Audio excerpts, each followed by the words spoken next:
Alright, you're back to what feels like the door channel. Today we're going to be working on a Stanley Magic Force door closer.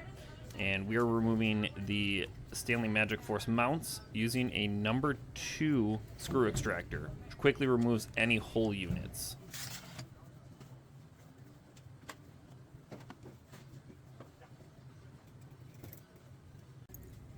Now it's time to show how useful a screw extractor can be. Using our 0 size and an 1/8 inch drill bit, we're going to start by drilling a hole in the center of our mount or a screw.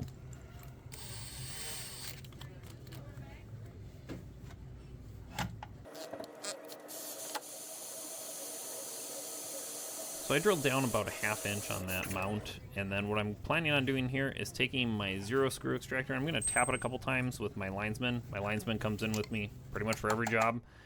And then once that's in, we're going to use our 9-in-1 and just back that out just like it's a screw.